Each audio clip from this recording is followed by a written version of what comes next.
backed by 207 scientists. It says, buy the land we need and send the water south. One of the things I'd like to ask this morning, with the suggestion that, hey, maybe we've made progress. Is there anybody in the room? Is there anybody outside the room that would like to stand up now and say, we don't need to buy the land south of the lake? We don't need to send the water south. A lot of crickets. That's a major step forward. Last year, every state official told us we didn't need to buy the land and we didn't need to send the water south. I would ask each of you to sign that petition individually. I'd ask the county commission to be the first one in the state of Florida that signs that petition. I would ask you to put it in libraries and put collection boxes in libraries all around this county. I think Kenny has some petitions here. I hope so.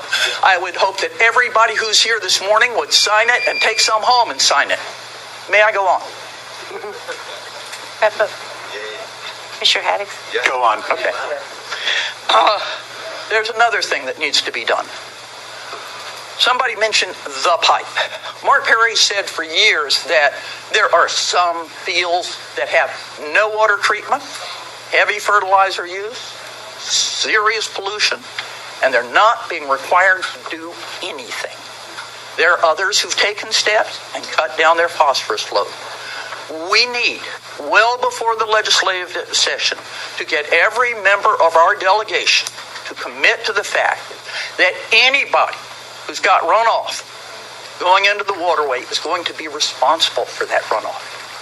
Anybody who is throwing that blue-green plume through a pipe this side of S80 needs to have something on their property taking care of that runoff.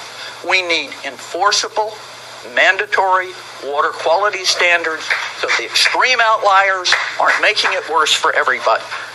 Lastly, we need options, and you've heard a lot of them today, and I hope that everybody will seriously consider every one of those options. One of the things we know today, we thought before, but we know it today, is we can't wait 20 years. There's no way we can wait 20 years and do this every year. What can we do now? I don't have an easy answer. I don't think anybody here has an easy answer. But let me make one suggestion that I hope will be looked at. We have an option to buy 150,000 acres of U.S. sugar land. We can exercise that option. We tried last year to exercise the option on a smaller piece to build a reservoir sometime in the future. They wouldn't let us. We could exercise the option on the whole 150,000 acres. Grant you, they can't build a reservoir tomorrow. It's not engineered, it's not planned, it's not been through the bureaucracy. But the state of Florida has made a firm commitment to what they call dispersed water storage, water farming. If we owned 150,000 acres in the EAA, we could do dispersed water farming immediately. That's an option to look at. We tried the smaller option. We tried the compromise. They turned us down. Maybe we should be looking at the whole thing. The most important thing I can tell you today is we need to do this together. We cannot stand together and say the federal government should. We cannot stand together and say it's all Rick Scott's fault. We can't stand together and say it's all your fault. We need to do this together.